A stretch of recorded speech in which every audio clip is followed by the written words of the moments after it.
Welcome, everyone. Today, I'm not just going to tell you a story. I'm going to open my heart in front of you.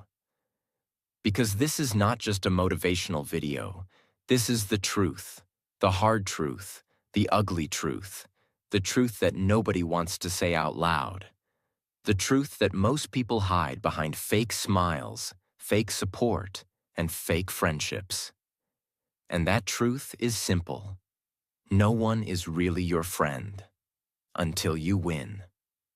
Yes, some people might act like they support you. They might cheer you up for a day or two. But when things get hard, when your dreams get bigger, when you have nothing to show yet, they leave. Quietly. Silently. They stop picking your calls. They stop replying to your messages. They stop asking, "How are you?" Because now you are not useful to them. You are just a dreamer, a struggler, a nobody. And here's what hurts even more. You thought they were your real friends. You trusted them. You helped them when they were down. You believed they would do the same for you. But life teaches you a lesson, a painful, powerful lesson, that the only person who truly stays with you during your struggle is you. And this is not just theory. This is not something I read in a book. This is what I lived. This is what I survived. This is what I became strong through. So if you're feeling alone right now, if you're struggling and no one seems to care, if you feel invisible, forgotten, left behind, then don't skip this story, because today I'm going to tell you how I turned my silence into strength, how I turned my pain into power, and how I proved that you don't need 100 friends to succeed. You just need one person who believes in you. And that person is yourself. Let me take you back to the beginning. Let me show you what it really means to walk alone until you win. This story will not only change how you think, it will also improve your English. You'll learn real words, real emotions, and real expressions used in real life. If you want more stories like this that teach you English through powerful motivation, subscribe now. Your mindset will grow, your English will grow, and your life will never be the same. Chapter 1. Nobody believes the boy in the room. My name is Aaron. I was born in a small town where dreams were always too big, and success was always for someone else. Nobody in my family had ever done something great. My father was a mechanic. My mother stayed home. We didn't have a lot, but we had enough to survive. And yet, I always felt like I was born to do something more, something bigger, something that could change my life, and maybe even the world. I remember I was 18 years old when I stood in front of my friends at the bus stop. I told them, "One day, I will be successful. I will make money online. I'll have a business. I'll travel the world." They looked at me, and then they laughed. One of them said, "Aaron, your phone is broken, your shoes have holes, and you're talking about millions?" Another one said, "You should focus on getting a real job. Dreams don't feed your stomach." I smiled, but inside, I broke. Because these were not strangers. These were my friends. People I shared lunch with. People I helped with homework. People I stood up for when they were bullied. But now, the moment I started dreaming big, they laughed. Not because the dream was wrong, but because they couldn't see me winning. They only saw the version of me that was struggling. The boy with no fancy clothes. The boy who took the bus. The boy who didn't have perfect English. The boy who was too ordinary to ever become extraordinary. And the worst part? It wasn't just them. When I told my uncle I wanted to start a small business online, he said, "People like us don't do these things. study, get a job, and be normal. Even my own father said, "Stop wasting time. These ideas are not for people like us." I felt crushed. I felt invisible, like my dreams were too big for the world I lived in. But here's what I realized that night. It's not that people hate you. It's just that they only believe in results. They don't believe in hard work. They don't believe in effort. They don't believe in you until you prove them wrong. That night, I sat in my small room. No AC, just a fan that made more noise than air. A small table, a broken chair, a phone with a cracked screen. I looked around and said, "This is where my journey will begin. Not from a stage, not from a rich office, but from this room." I made a decision. A quiet, powerful decision. If no one supports me, I'll support myself. If no one claps for me, I'll clap for myself. If no one believes in me, I'll become the reason they believe. And from that moment, everything changed. Not outside.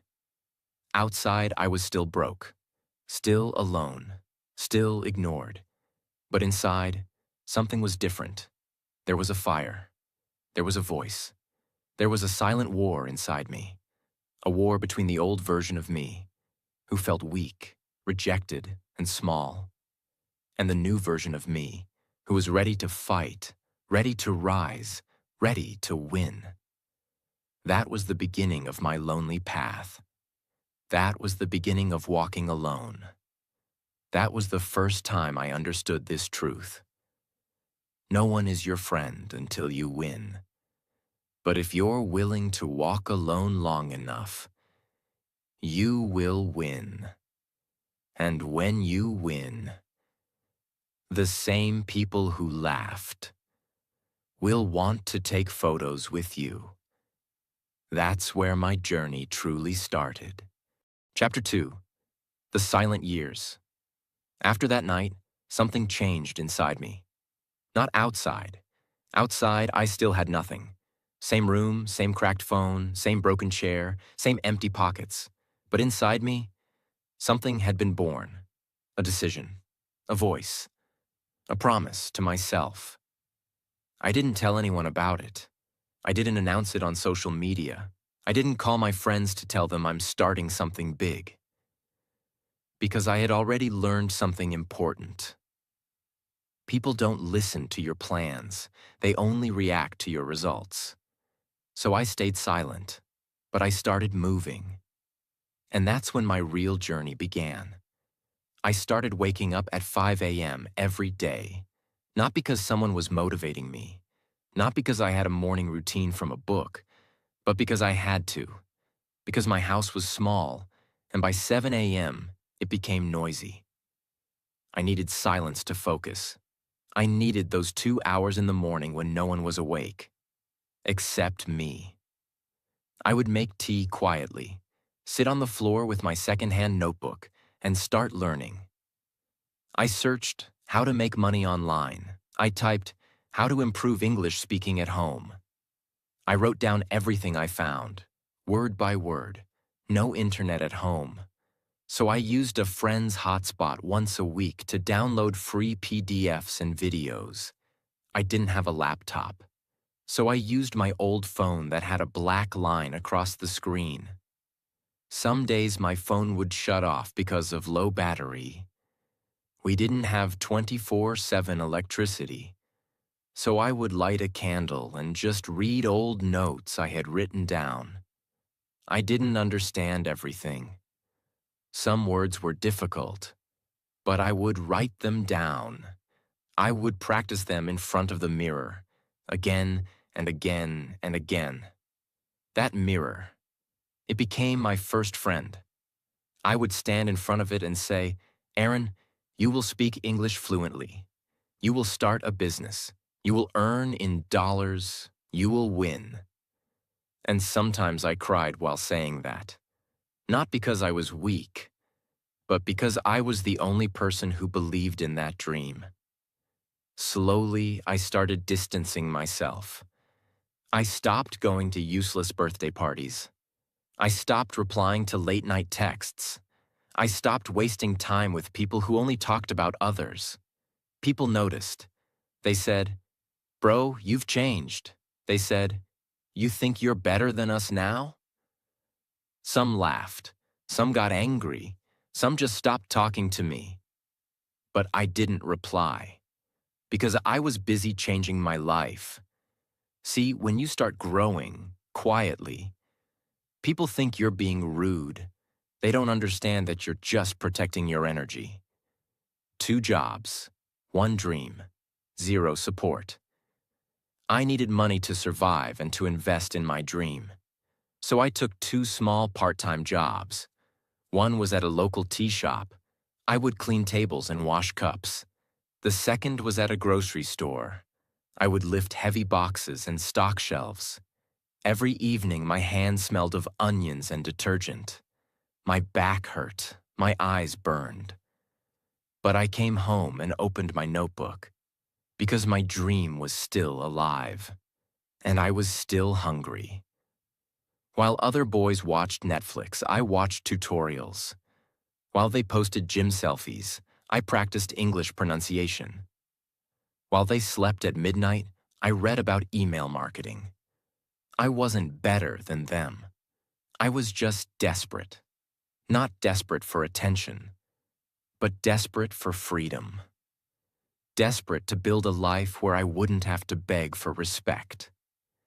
Desperate to become someone that the world would have no choice but to notice. I didn't go to any coaching center. I didn't have money for classes, so I became my own teacher. I watched free YouTube videos on English grammar. I downloaded beginner-level books and read them out loud.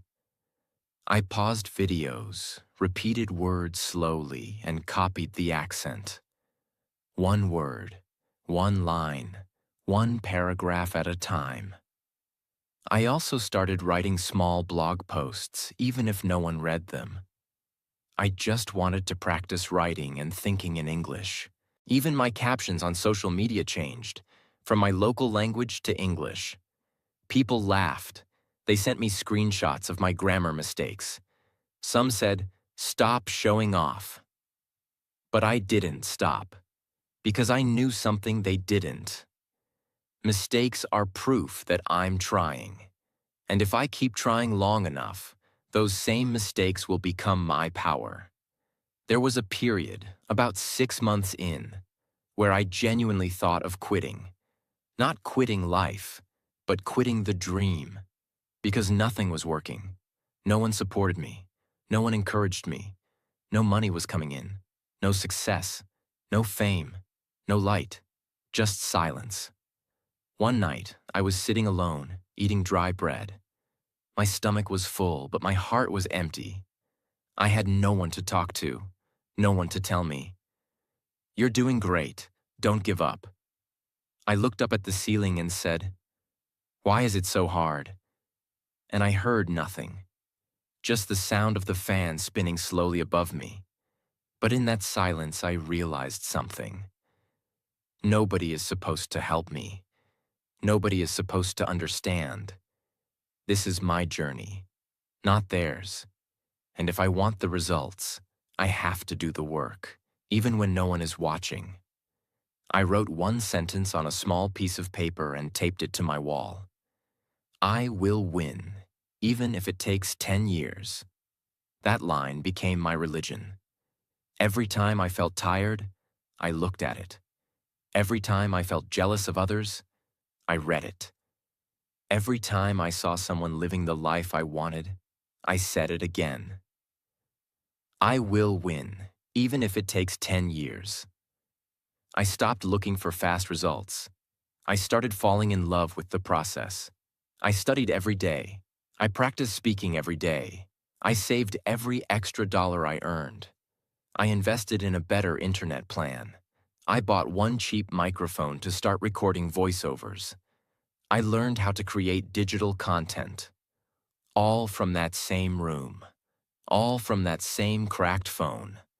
All while the world was laughing, sleeping, or ignoring me. 2 years into this journey. I had improved my English. I had learned new skills. I had even started making small money online, maybe $200 a month. But guess what? Still, nobody clapped. Nobody asked, "How did you do it?" Nobody said, "You're doing great." Because I still didn't look successful on the outside. Still no car, still no new clothes, still no fancy home. But I didn't care. Because deep inside, I knew I was becoming someone the world would soon have to respect. The only question was, how long could I keep walking alone? And my answer was simple: as long as it takes. Chapter 3. When effort still gives you nothing. After 2 years of working in silence, something strange happened.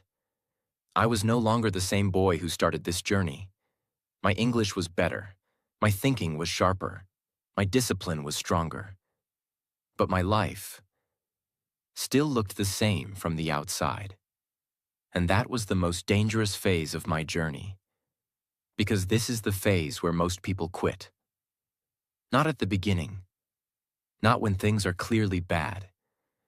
But when you have worked for a long time and still have nothing big to show. I was tired. Not physically tired. Mentally tired. Every morning I woke up and asked myself the same question. Am I really moving forward? Or am I just fooling myself? One day, I finally decided to stop only learning and start doing something real. I told myself, enough preparation, now I will test myself. I chose one simple path: freelancing. I had learned some basic skills online. Writing simple content, basic digital marketing, simple design using free tools. I wasn't an expert, but I was honest. I was ready to work hard. So I created my first freelancing profile. I uploaded a photo. I wrote a small description in simple English. I pressed publish with shaking hands. I remember sitting there staring at the screen thinking, this is it. This is the start of my new life. But reality hit me fast. Day 1, no message. Day 2, no message. Week 1, no message. I applied for jobs every night after work. I wrote proposals carefully. I rewrote them again and again. I checked my grammar. I tried to sound confident, but nothing happened. Then the rejection started. Not selected. Client chose someone else. No response. Hundreds of applications. 0 results. I started doubting myself again. Maybe my English is still not good enough. Maybe I'm not smart enough. Maybe they were right about me. Those old voices came back.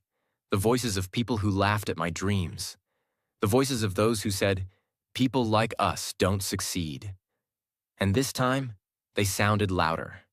Because now I had tried and failed. There is a pain nobody talks about. It's not the pain of being poor. It's not the pain of being insulted. It's the pain of trying your best and still getting ignored. I would sit in my room at night, phone in my hand, refreshing my email. No notifications, just silence. I stopped telling myself motivational quotes. I stopped feeling excited. I was just empty.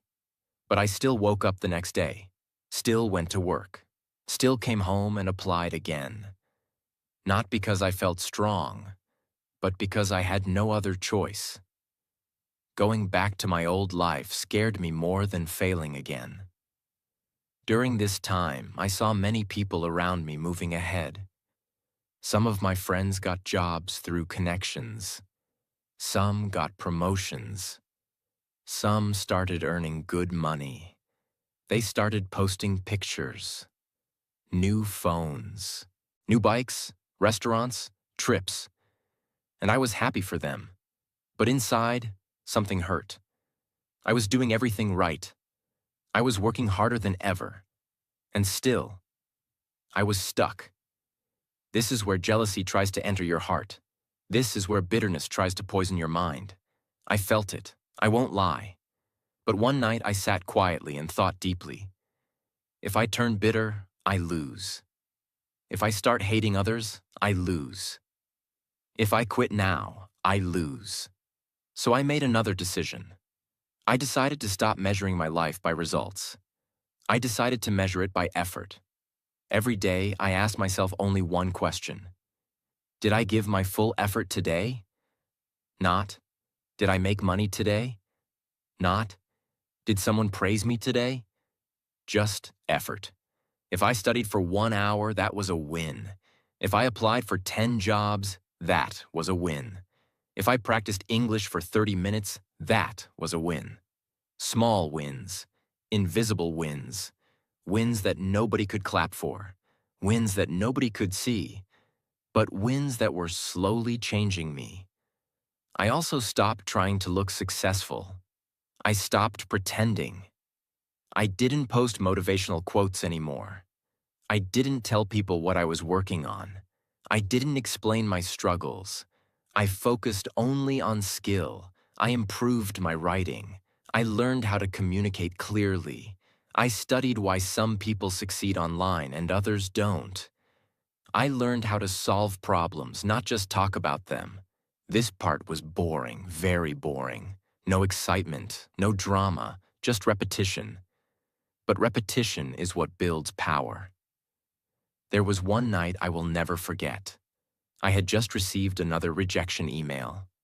I was tired. My head was heavy. I put my phone down and lay on the floor, staring at the ceiling. And for the first time, I said out loud, "Maybe this is not for me." That sentence scared me, because once you accept that thought, your journey ends.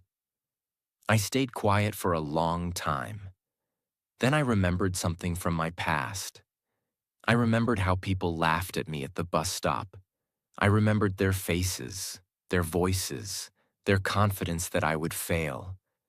And suddenly, something inside me woke up again. I sat up and said quietly, "I didn't come this far to stop here." No anger, no shouting, just a calm decision. Today, when I look back, I understand this phase clearly. This phase was not meant to give me money. It was meant to give me patience. It was not meant to give me fame. It was meant to give me strength. It was not meant to prove anything to others. It was meant to prove something to myself, that I could keep going without rewards, that I could stay disciplined without applause, that I could trust myself even when results were missing. This phase removed my ego. It removed my need for validation. It removed my dependence on people. And it prepared me for what was coming next. By the end of this phase, nothing dramatic had happened. I was still not rich, still not famous, still not respected by the world. But I was different. My confidence no longer depended on others. My happiness no longer depended on results. My focus no longer depended on motivation. I had become consistent. And consistency is dangerous, because once a person becomes consistent, success is only a matter of time. I didn't know it yet, but I was standing very close to my first real breakthrough, and the world was still not watching. Chapter 4. The Door That Opened Quietly. I remember the exact day it happened, the day something finally changed.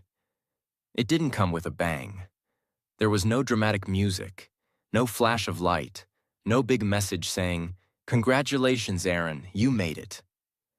It came like most important moments in life, quietly, softly, unexpectedly. That morning, I was sitting on the edge of my bed, still tired, still waiting, still applying for jobs one after another, still doing what I had done for months, and suddenly, I got a message, a simple message on my freelancing profile. It said, "Hi Aaron, I liked your writing sample. Are you available for a small blog project?" That's it. Just one sentence, just one client, just one project. But to me, it felt like the sky had opened. I stared at that message for almost 5 minutes, not because it was long, but because I couldn't believe it was real. After hundreds of rejections, after months of silence, after so many nights of doubt, someone finally said, yes. I didn't scream. I didn't celebrate. I just sat there, breathing deeply, telling myself, reply calmly.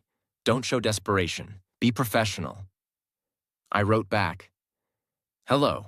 Thank you so much for reaching out. Yes, I'm available. Please let me know the details. My hands were shaking as I typed, because I knew this wasn't just a job. This was a test. The client wanted me to write one blog article, just 500 words. Topic: how to stay focused in the digital age. Simple topic. But to me, it was the most important piece of writing in the world. I researched for hours. I wrote multiple drafts. I checked every line for grammar, spelling, and flow. I even read it out loud 10 times to hear how it sounded. And when I submitted it, I closed my eyes and whispered, please let this be good enough. I waited for a reply. An hour passed. Nothing. 2 hours. Still nothing. Then finally, thank you, Aaron. This is great work. I'll send payment now. Looking forward to working again. That one line brought tears to my eyes. It wasn't about the money. It wasn't about the praise. It was about what it meant. It meant I was not crazy. It meant I was not wasting my time. It meant I could be useful to someone in this world. A small payment, a giant step. The client paid me $10. Just $10. Some people would laugh at that. Some people would say, that's nothing. But to me, it was everything. Because it was not just $10. It was proof. Proof that I could earn online. Proof that someone believed in my work. Proof that all those months of learning, practicing, crying, doubting were not for nothing. I held that $10 payment like it was gold. Because in a way, it was. It was the beginning. The spark. The first drop of rain after a long, painful drought. Still no applause. Still no crowd. I wanted to tell someone. I wanted to say, hey, I just got my first online payment. But I stopped myself because I knew they still wouldn't care. To the world, I was still just trying. Still playing around with freelancing. Still wasting time online. Nobody saw the years behind that $10 payment. Nobody saw the early mornings, the cracked phone, the broken English, the silent tears, the invisible effort. So I didn't say anything. I just smiled to myself. I wrote in my journal that night, today I made $10 online. The world didn't notice, but I did. And that's enough. After that first job, I felt something inside me grow stronger. Confidence. Not loud confidence. Not the kind where you beat your chest and scream. No. This was quiet confidence. The kind that comes from proof, from real action, from earned results. I didn't feel like an imposter anymore. I felt like a beginner. But a real beginner. A worker. A builder. A doer. That job gave me momentum. And with momentum, I became dangerous. Because now I had tasted belief, not borrowed belief from others, but self-belief earned through effort. I changed my strategy. I stopped chasing hundreds of clients. I focused on building real relationships. I updated my freelancing profile. I made my writing samples better. I learned how to write clearer proposals. I invested time, not money. Every night I practiced English. Still in front of the mirror, still with the same notebook, still repeating words I had heard in online videos. Because I knew that to grow globally, I had to speak globally. A few months later, the same client gave me more work, then referred me to another. And slowly, very slowly, my monthly income became $50, then $100, then $300. Still small to others, but for me, it was a breakthrough. I no longer needed to ask my father for bus money.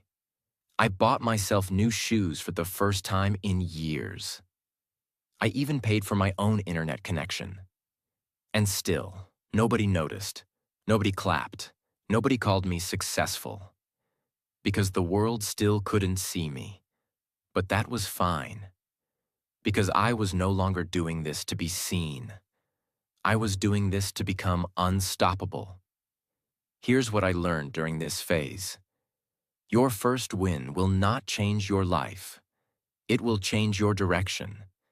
Your first dollar will not make you rich, but it will prove you're not helpless. Your first opportunity will not give you fame, but it will give you strength. And most importantly, your first success will not bring your friends back. It will show you that you never needed them. The same people who once laughed at me were now quiet. They didn't apologize. They didn't come back. They just disappeared. Because now, I wasn't funny anymore. Now I was slowly becoming real. And people fear what they once laughed at. Chapter 5. The day the world finally noticed. Weeks turned into months, months turned into years, and I kept going. Quietly, consistently, without noise, without shortcuts, without waiting for applause. By now, I had built a steady income online. I was making enough to pay my bills, enough to save, enough to feel proud. But I was still invisible to the world. Nobody asked what I did. Nobody cared how I got here. Because I still wasn't posting anything loud. No expensive watches. No luxury photos. No fake lifestyle. And that's when something happened that changed everything. One day, a client I had worked with for months sent me a message. He said, "Aaron, I've been watching your consistency and honesty. I'm building a new content platform, and I want you to lead the writing team. It's a long-term contract. It pays $2,000 a month. Are you interested?" I read that message 5 times. Then I closed my eyes, took a deep breath, and remembered the boy who started this journey. The boy who couldn't afford internet. The boy who got laughed at by friends. The boy who cried in silence. The boy who made $10 and called it victory. And now, that same boy was being offered a leadership position. Not because of luck, not because of connections, but because of discipline. Because of quiet, invisible effort. I said yes. And just like that, my life changed. After I accepted that job, I started getting noticed. My work got shared online. Clients mentioned my name in forums. People started messaging me on LinkedIn. And then it happened. The old voices returned. "Hey man, long time. I heard you're doing great things. Bro, I always knew you'd succeed. Proud of you. Let's catch up sometime." I recognized every voice, every name, every face. They were the same people who laughed when I had nothing, who ignored me when I was learning, who doubted me when I was building. Now suddenly, they remembered me. Not because they missed me, but because they saw what I had become. For a second, I felt angry. For a second, I wanted to reply, "Where were you when I was struggling? Where were you when I had no food, no help, no friends?" But then I smiled, because I finally understood something. They didn't hate me back then. They just didn't see me as someone worth believing in.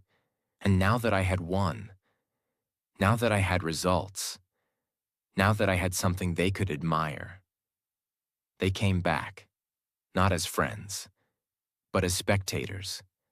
Because this world only claps for the finished product. Not the broken version, not the messy version, not the version that's still building. I didn't respond to those messages with hate. I didn't argue. I didn't explain myself. I just moved forward. Because I wasn't building my life to prove them wrong anymore. I was building it to prove myself right.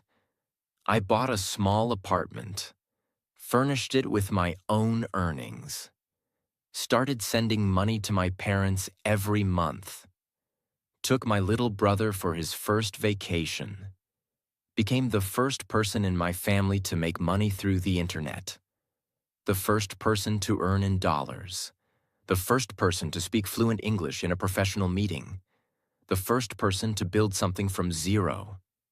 And I did it alone. No rich uncle, no lucky break, no magic moment, just effort, every single day, for years, in silence. If you're still listening to me right now, I want to tell you something. You don't need everyone to believe in you. You just need one person, yourself. Yes, people will laugh. Yes, they will doubt you. Yes, they will disappear when you're at your lowest. Let them. Because when you win, they will return, not to help you, but to stand next to you, to act like they always knew you'd make it. But you will know the truth. You will remember the nights you cried alone, the meals you skipped, the friends who left, the risks you took, the jobs you applied for with trembling hands, the voice in your head that kept saying, "Keep going," and you will smile. Not because they finally believe in you, but because you never needed them to. No one is your friend until you win. But if you win, you won't need their friendship, because your success will speak louder than their silence. So don't wait for their support. Don't wait for the perfect moment. Don't wait for someone to believe in you. Start now, in your room, with what you have, with who you are, with the broken version of yourself, with doubt, with fear. But start, because one day you'll be the person they said would never make it, and you'll prove. That silence is not weakness. It's just focus.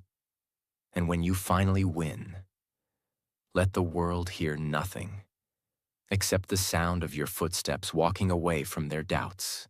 13 powerful lessons from Aaron's story. 1. The world respects results, not dreams. No matter how passionate you are, no matter how big your dreams are, people don't care until you turn your dreams into results. So stop explaining your vision. Start building it, because the world only listens when you win. 2. Silence is not weakness, it's focus. Aaron didn't shout about his goals. He worked in silence while others partied, laughed, and posted fake success. Real growth happens in quiet places. If you're silent right now, it doesn't mean you're weak. It means you're focusing on something powerful. 3. Rejection is not the end. It's the test. Hundreds of rejections almost broke him. But the ones who keep applying, keep learning, keep improving, they eventually win. Every no is just one step closer to a yes. Keep walking. 4. Your first win won't be big, but it will be everything. $10 changed Aaron's life, not because of the amount, but because of what it proved. Your first win is not about money. It's about belief. It tells you, yes, you can. 5. Most people disappear when you need them most. When you're broke, confused, or lost. Even close friends become strangers. This is not betrayal. This is the truth of life. Let it hurt. Then let it build you. Because when you finally win, they'll all remember you, but you won't need them anymore. 6. You don't need motivation. You need a decision. Aaron didn't wait for motivation. He made a decision. A quiet, personal, unbreakable decision to win, no matter how long it took. Decisions create discipline. Discipline builds destiny. 7. Become your own teacher, friend, and support system. Nobody will come to guide you. Nobody will cheer you when you're learning. Nobody will tell you you're improving. That's why you must clap for yourself. Talk to yourself. Train yourself. Teach yourself. Be the person you've been waiting for. 8. Growth happens in invisible moments. The world only sees the final success. It never sees the early mornings, the broken phones, the tears, the tiny wins. So don't chase visibility, chase growth, because invisible progress is still progress. 9. Discipline will take you where motivation can't. Motivation comes and goes, but discipline is forever. Aaron didn't win because he was excited every day. He won because he kept showing up even when he felt empty. If you're tired, do it tired. If you're afraid, do it afraid. But do it. 10. Your real power is in repetition. Aaron didn't succeed because he was special. He succeeded because he repeated simple actions every day for years. Repeat, repeat, repeat. That's how you become unstoppable. 11. The journey is the reward. Aaron wanted to win, but the real prize was who he became on the journey. Patient, strong, fluent, skilled, respected. Don't just chase results. Chase transformation. No money, no mentor, no fancy background. Still, Aaron made it. Why? Because he believed one thing. I am enough. I will find a way. I will build my future with what I have. You don't need perfect conditions. You need belief, action, and time. 13. Win for yourself, not to prove them wrong. In the end, Aaron didn't seek revenge. He didn't post about how everyone left him. He didn't argue. He didn't explain. He simply moved forward. Because success is not about showing others they were wrong. It's about proving to yourself that you were always right. If this story taught you something, remember this. You don't need the world to believe in you. You just need one person to believe in you. And that person is already inside you. Talk to them, train them, push them, and never stop. Because one day, when the world finally sees what you've become, you'll smile and say, I did it without you.